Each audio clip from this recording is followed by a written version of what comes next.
Hello everybody, I just wanted to make a quick introduction video to let you know who I am and what we're going to be doing this semester.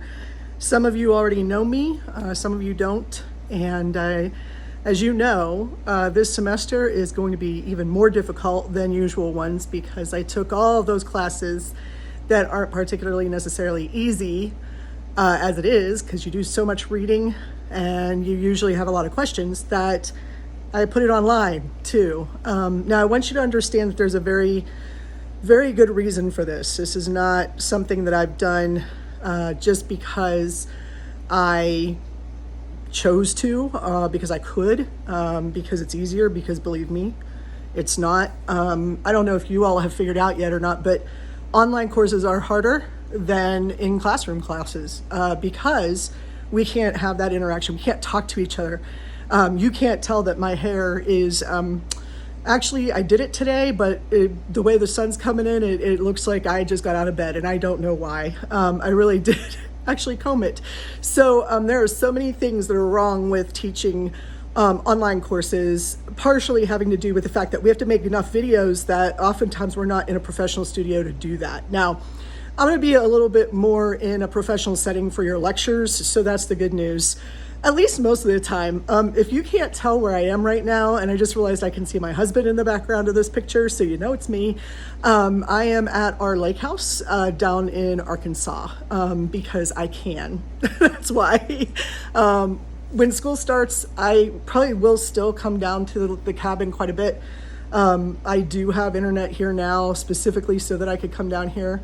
For those of you who don't know, I suffer from 4 autoimmune diseases, which in of themselves are bad enough with COVID going around. But in addition to that, I treat 2 of them with chemo.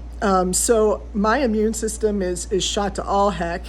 And I really can't take any big risks by coming into a classroom, even with a mask, even with gloves. It's just, it's just too risky for me right now. So I'm going to stay away, but that doesn't mean that we can't see each other, because what that does mean is I am accessible to you like all the time, which, we're going to have to set some boundaries there, just so you know, but you can always reach me by Zoom. We can have class conversations. We can have a few of you in conversations. I can have one-on-one conversations with you. I have Skype as well, FaceTime on my phone. So we can work that out, that type of face-to-face communication, hopefully. We won't be able to replicate the classroom, but we can get close if we decide that we want to. The other thing is I really want you to utilize the bulletin board. Mainly because, or the discussion board, the discussion board on Blackboard is where you can ask me and your peers any questions that you want. So if you have questions about the material you're reading, about assignments, etc., you can put it in the Dear Professor section, you can put it in the Dear Classmate section, and we'll answer you. I check Blackboard every day. I've been terrible about getting to my emails appropriately.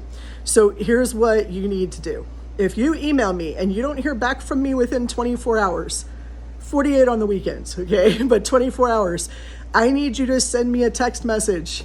My phone number is on the syllabus, but just in case you didn't look at the syllabus yet, my phone number is 417-827-4644.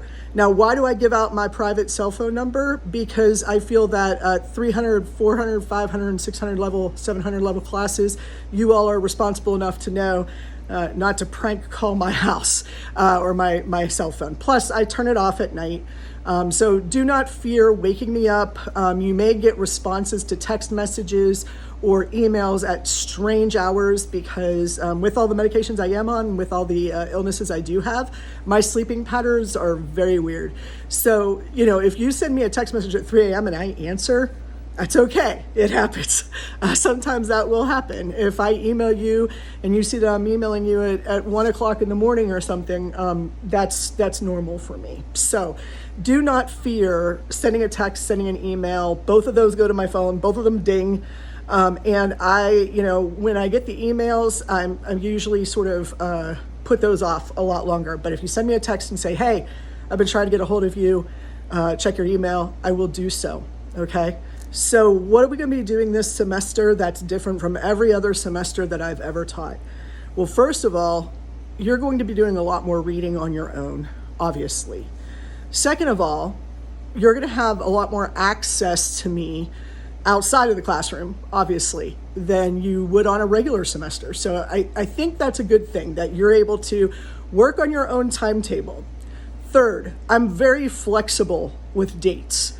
And the reason for that is because even though I do know people who have got, missed out on jobs because they ran overtime on their speech, their introductory interviews, or because they didn't follow the directions to get a job application in on a certain time. Even though that is the case, I'm pretty sure you all know that that's how the real world works.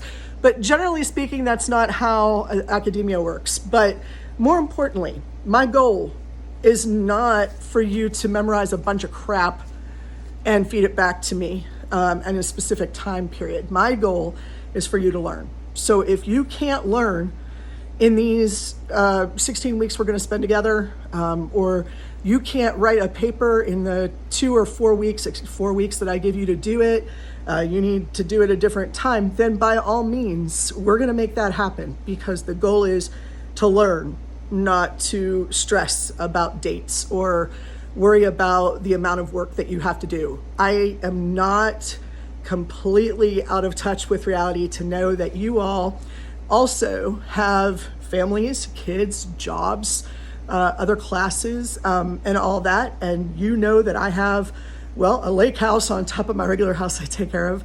I do have a son, but he's moved out. And so right now, all I really deal with is my stepdaughter every couple of weekends. And she's now 11, so she's pretty easy and actually a lot of fun to deal with. You'll hear about her a lot. And also my husband, who, again, you can see, I think right back there, you can see his back, just cut his hair. So he's right back there. So I keep a household myself. And I also run a nonprofit called Be Civil, Be Heard. I also volunteer for a nonprofit called For the Love of Canines. I'm not allowed to have any furry or feathered friends, so I have 4 leopard geckos I will obsessively talk about. And I have a really, really unnatural attachment to this show, Supernatural. So if any of you follow that, we're in good shape, because I may reference that. Now, you may not get all my pop culture references, especially since I'm significantly older than you now. Every year I get older, you all stay the same. But hopefully you'll be able to bring in some of your own ideas and thoughts, some of the news that's coming in, so that we can talk about it. We are heading into what we political scholars call one of the scariest political campaign seasons ever. We have no idea what we're doing. We're completely clueless. So with the election coming up in November, with COVID-19 going on all around us, different campaigns that are related to COVID-19, health communication, and public health communication particularly, or the rhetoric of science. I was just talking about with somebody today on Facebook. I feel like this is a good time for you to be in these classes. All of them are important to your understanding of how the world is working around you. Our job in the university, is to make you citizens, to help you become good consumers of information. You've heard this 5,000 times, to think critically about the messages that you receive, and also to be able to put them into the context of the world that we're living in. That's what we're going to achieve in this class, and we're going to do it in a number of ways. If you're watching this video, the syllabus has been put up already. The schedule of assignments is up already. My grading rubric for papers is up already. Even I may have even put up some lectures for you already, depending on what I get done on Sunday evening. But if there are no lectures yet, there will be one on Monday morning. So be aware. Most of the time I teach Tuesday, Thursday classes. I'm teaching whenever we want to teach right now. So if we want to schedule a Zoom class meeting or a Zoom most of the class meeting, please let me know. We'll try to find a way to make that happen. And if you can join, great. If not, maybe we can record it for you, we'll just have to play it by ear. So the theme of this semester is playing it by ear, being flexible, and being helpful to each other in learning as best we can in this new format we all find ourselves in.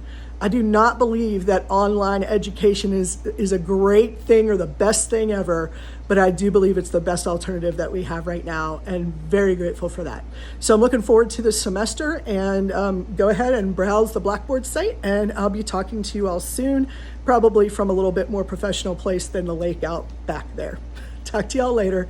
We're going to have a good semester.